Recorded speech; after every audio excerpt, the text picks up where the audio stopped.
Pardon the interruption, but I'm Mike Wilbon. No more Northwestern jokes at the top of the show, Tony. None. Tony Kornheiser understood. How the Bears do. They stink. I mean, does everybody named Matt, who is the head football coach, are they all brain dead? Well, what is the deal on Matts, who are head football coaches? We got back-to-back Matts, and they both stink when it comes to offensive football. They stink.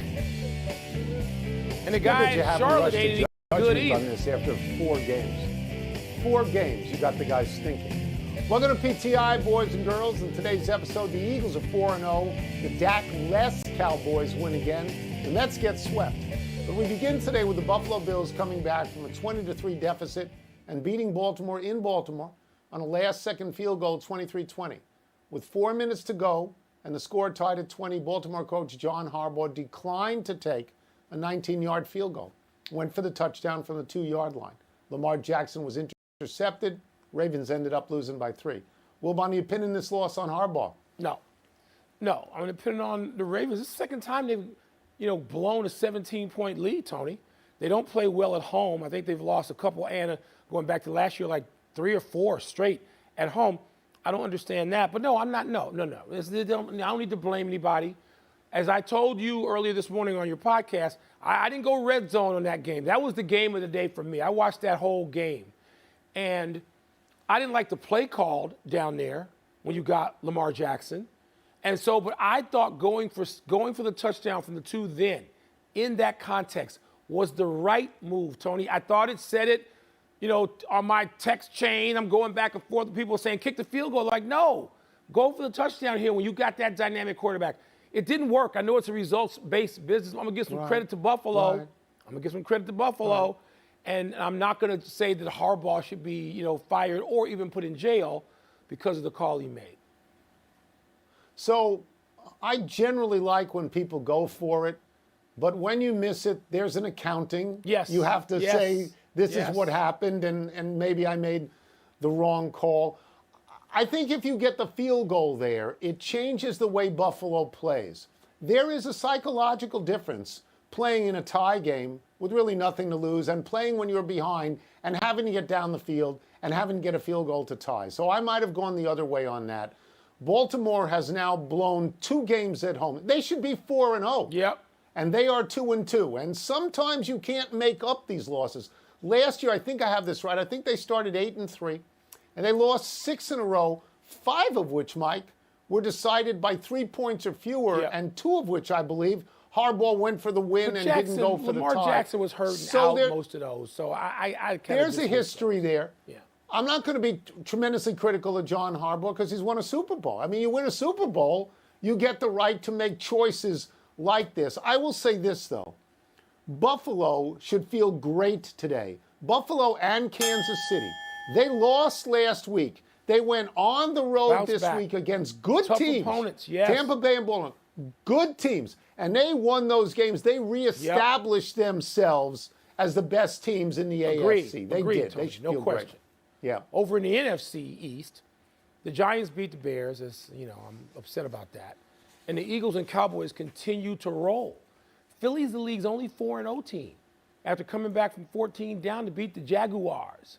And Cooper Rush led the Cowboys past the Commanders for their 3rd straight win since Dak Prescott went down, Tony, which was the biggest win in the NFC East. Your division. So the correct answer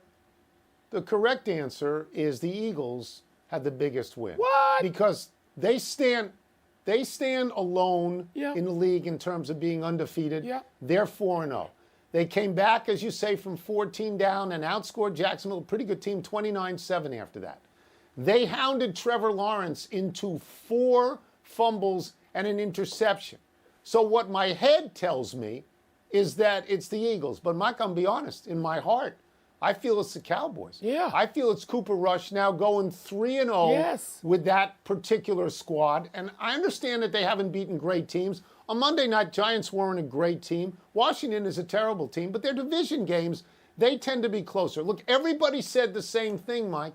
Everybody said when Dak Prescott went out, they were going to sink like a rock. Yes. And this guy, Cooper Rush, has kept them afloat and saved their season. He's got 4 touchdown passes. He's got no picks. He's been rock solid, steady.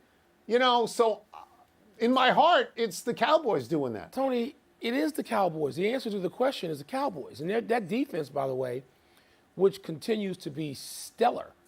But, Tone, when the Cowboys lost Dak Prescott, you and I, we pulled out figuratively a casket that day on the Cowboys and their season.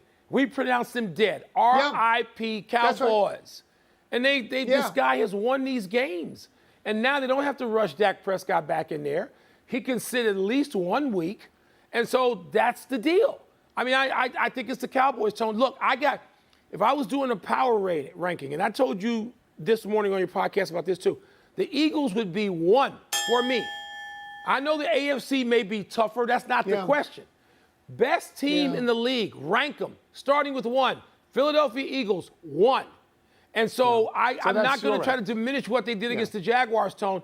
But come on now, Cooper Rush and the Cowboys being 3-0 in the games without Dak. Your ranking system, the Wilbon Power Index, the WPI as the Eagles first. I just will say this, one more thing about Cooper Rush. If this was track, he ran his leg of the relay. Now he's going to hand the baton off. Yeah. They didn't lose any ground when he ran his leg of the relay. And I know you hate the Cowboys, but I'm glad you're giving them credit. Let's move to baseball. The defending world champions played like it this weekend. Atlanta beat the Mets 3 straight. Wilbon, you talked about Jacob deGrom and Max Scherzer giving the Mets a big advantage over everyone. Well, Atlanta beat both of them back-to-back. How do you think this sweep will affect the Mets? Well, Tony, I wondered about that, just psychologically and emotionally. Where does this leave the Mets? Does it affect them at all? I mean, sometimes we get carried away and we pronounce things at the end of the regular season and how it's going to carry into the playoffs, and it doesn't carry into the playoffs no matter what the team is. We've seen teams look bad at the end of the regular season in pro football. They get to week 1 of the playoffs and they start a roll. Yeah, they're great. So, I don't know that I want to go against deGrom and Scherzer. I understand they gave up home runs. Neither was effective. They lost. And I thought at least one of them would win. I really thought both of them would win. And now you got to get them ready for the wild card series. They got to pitch. Now, they should be able to go games 1 and 2, but they got to go. Yeah, they'll be fun. Yeah, but, this was a result I wasn't expecting. The Braves have looked like champions since the All-Star break, and particularly like all of August and all of September. They look like the champs they are. Yeah. And the Mets have had this history of sort of choking, so this arises again. Well, the Mets, I don't know why you say the Mets have a history of choking since they have 2 world championships. 2007, that's a long time ago, dude. The last 100 years long time than ago. the Chicago Cubs have. Long time ago. One more than the Cubs. The Cubs have won since the Mets, I know that. Yeah, but they got 1 in the last 100 years, and the Mets have 2. So let me go backwards here on the Braves. I watched parts of all of these games. They were all good games. The Braves were down in a couple of these games, and they came back. Dansby Swanson and Matt Olson each had a home run in each of these 3 games. That is really clutch. And they beat multiple-time Cy Young winners, so they deserve all the good stuff. In terms of what you're talking about since a particular time in the season, this year, they're 76-32 since June 1st. Last year, they were below 500 in July, and they closed 38-18. Atlanta closes like a freight train. Will it affect the Mets? The Mets get the Washington Nationals, the worst team in baseball, for the next 3 games. They will be able to set up their rotation. But, Mike, the Mets are a 98-win team. They got more wins than the Yankees. And they got humbled. They got humbled in Atlanta. Handled and humbled. Do you think it'll affect them? Do you think emotionally this will be baggage? I think we sort of agree on that. I don't know how much, but sure, it just happened. Yep. Let's take a break. Coming up, what does the Dolphins firing of their neurologist tell us about the handling of Tua? And how should Aaron Rodgers and the Packers feel about scraping by Bailey Zappi and the Patriots? I'd never heard of Bailey Zappi missed until the opportunity. Well, nobody heard him. They missed the opportunity by not naming him Zippy Zappy. Yeah.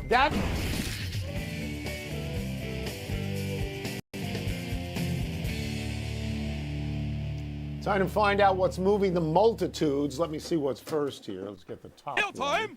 Let's read it. The handwriting is so small. The neurologist who evaluated Tua against the Bills has been dismissed. What does that indicate to you? Well, you know, in the culture we live in now, the blame game is going to be played to the highest level. And this guy is receiving the blame. He's being blamed for the second Tua injury. And that's to me, this is a one-line thing. They were going to blame him. Now, Tony, it's going to be interesting to see what happens with the Players Association and management. These things and these people who are in these roles now, this is collectively bargained. And so the Players Association had the right to sort of throw this guy out, to blame him and get him fired, have him dismissed. And they've done that. Does it mean football players aren't going to get injured?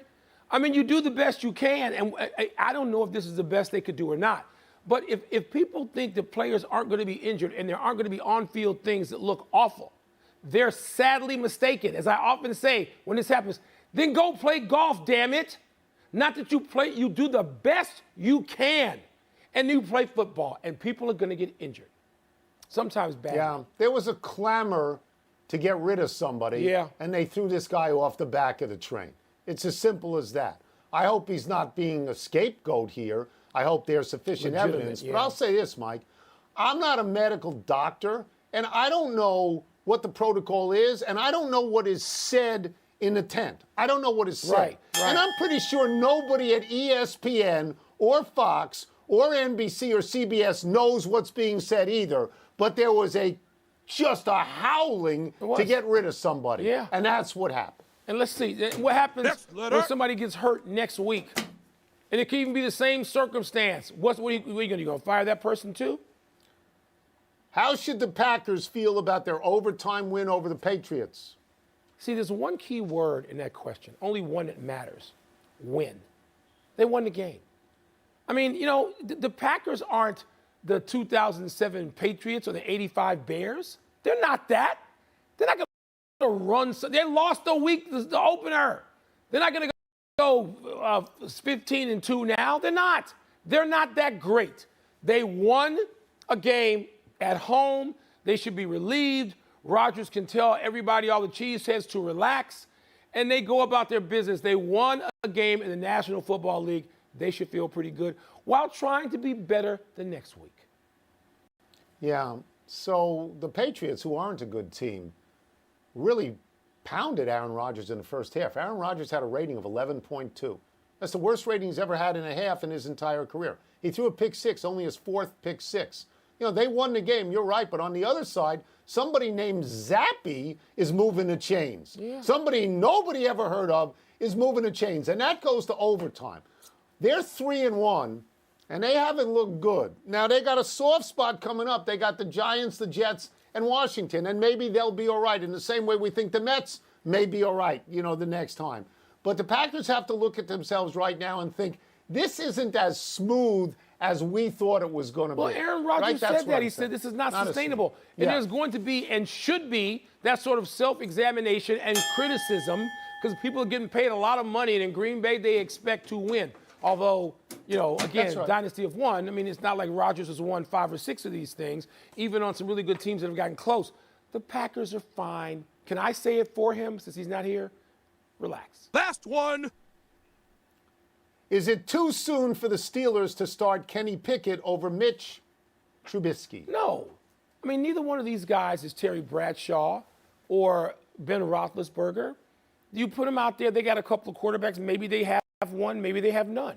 You find out. You play them both. I mean, would Mitch Trubisky, they had a statue of him out in the parking lot in Pittsburgh at Heinz Field? No, they don't. No. So you play whoever you play that you think will give you an advantage in that week. Now, I mean, Pickett didn't play all that great. He threw at least, two interceptions or 3. So we don't know that he, and Tomlin has not really shown his hand about what he's going to do next week. And you know what? He doesn't have to. So you play who you play. You coach him up. You get somebody ready to start Sunday. It's not too soon to start him because you're not sitting down Ben Roethlisberger or Terry Bradshaw. Yeah. You're sitting down Mitch Trubisky, who means nothing to the people in Pittsburgh. Nothing. They don't know him from Mitch McConnell. And this kid went to Pitt. and everybody wants to see him play. Now, he scored 2 touchdowns running, which was exciting. He threw 3 picks, which was exciting in the second. Mike, he threw the ball 13 times. None of them hit the ground. His team caught 10. The other team caught 3. I mean, they want to see this kid play. They're not a good team, Pittsburgh. They're not a good team. No, they're not. Here's what they got next. This is tough. Buffalo, Tampa Bay, Miami, and Philadelphia. If this kid gets through that without being psychologically Maybe scarred, he'll probably rush. be all right. Huh? It's okay to play him. Enough email. Let's take one last break. Still to come, does Will Lutz's double doink deserve to be connected to your boy Cody Parkey's double doink? No. And the White Sox and that Tony La Russa experiment, that appears to be done. Appears to be. Completely predictable that they... Happy time, people. Happy 41st birthday, Zlatan Ibrahimovic. At his advanced age, the Zlatan is still playing in the top Italian league for AC Milan, though he's currently rehabbing a knee injury. The Zlatan has scored over 570 goals. He's scored in each of the last 4 decades. He's played for Ajax, Juventus, Inter Milan, Barcelona, and Paris Saint-Germain. He's a title holder all over Europe. The Zlatan made over 100 appearances for the Swedish national team, and he's Sweden's all-time leading scorer with 62 goals. His 30-yard bicycle kick in 2013 for Sweden against England is considered one of the great goals of all time. When the Zlatan joined the Los Angeles Galaxy, he scored in his first game. He later came on the PTI show, and he killed it. Why are you calling him the Zlatan, first of all? Second of all, I like it. Tony was in the studio in that clip. That must have been like 7 years ago. And Tony, usually when a great European player comes to America and plays in the, the MLS or the NASL, that's it, right? They're done. That's right. He went back and he's playing at a high level, as you mentioned, for AC Milan. I mean, impressively. Yeah. Happy anniversary, Steve Carlton. On this day 50 years ago, the future Hall of Fame left-hander won his 27th game of the season as the Phillies, beat the Cubs 11-1. That season, the Phillies had only 59 victories. Carlton had 27 of them. Carlton was 27-10 with a 1.97 ERA. He had 41 starts. He went the distance in 30 of them. Carlton had 8 shutouts. He pitched 346 innings, 310 strikeouts. Great pitchers have great seasons. Koufax had them, Gibson had them, Palmer, Seaver. But my recollection is most of the time they pitched on good teams. Carlton pitched on a last-place team. He won almost half their games himself. Mike, it has to be in the conversation for the greatest season ever, right? There's no question, Tom. By the way, you left out purposely, I'm sure, my man Ferguson Arthur Jenkins, who had, I think, 267 complete games. But, Tony, the only guys I think of out there now in that group, that peer group, are Verlander and Scherzer. Like, if they had to go out there and have maybe not 23 complete games like Jenkins had that year, they'd have enough complete games. They'd be warriors. They'd stay out there. They'd go through the lineup a third time. They would tell some assistant general manager lackey boy to get the hell out of the dugout and stay away from the decision-making. Those two guys. But, Tony, there's no more guys like Carlton. Baseball was exciting. Pitchers were stars. I'm going to add one guy. Who? I'm going to add one guy. Who else? Clayton Kershaw. No, Kershaw's not with them. Happy trails, Tony La Russa. The Hall of Fame manager announced this evening he will no longer manage the Chicago White Sox, and indeed he will retire. La Russa, who turns 78 tomorrow, managed the White Sox to the playoffs last year after agreeing to come back at the request of his old friend Jerry Reinsdorf, who always regretted firing him 36 years ago. But the White Sox underperformed this year and were stuck in neutral when La Russa took leave from his managerial duties in late August to attend to a health issue. It's reported that doctors advised La Russa not to manage again. La Russa won championships with Oakland and St. Louis, could reportedly remain in the White Sox organization. Well, Tony, his sort of run as a terrific manager did start in Chicago with the White Sox. In 1983, they might have been the best team. They didn't win. But Tony, the White Sox were the biggest disappointment in baseball this season. A lineup loaded and totally underachieving, and that falls at the feet of the manager, who's in the Hall of Fame. So it's a footnote to his career, but it happened now. Thank you for talking. I had to drink water. My throat is parched. Let's go to the big finish. Let's do it. Saints kicker Will Lutz double doinked a 61-yarder as the Saints lost to the Vikings Flashbacks to your boy Cody Parkey? No. Cody Parkey was like 41 or 44 yards, and it was a playoff game. No. Patrick Mahomes and the Chiefs beat Tom Brady and the Bucs. Did you find that significant? Yes, in the way that Buffalo's win was significant. They reestablished themselves as powerful teams. Kansas City was never threatened in that game. Wisconsin fired head coach Paul Chryst. Is that justifiable? It's so unbelievably arrogant and stupid. And I hope this backfires on the cheeseheads who don't normally make arrogant, stupid decisions. Ben Simmons is going to play against the Sixers in Brooklyn tonight. Preseason, but are you intrigued? No. If it was in Philadelphia, maybe. No, I'm not. Last one. Padres and Mariners clinch playoff berths. Phillies can do it tonight against the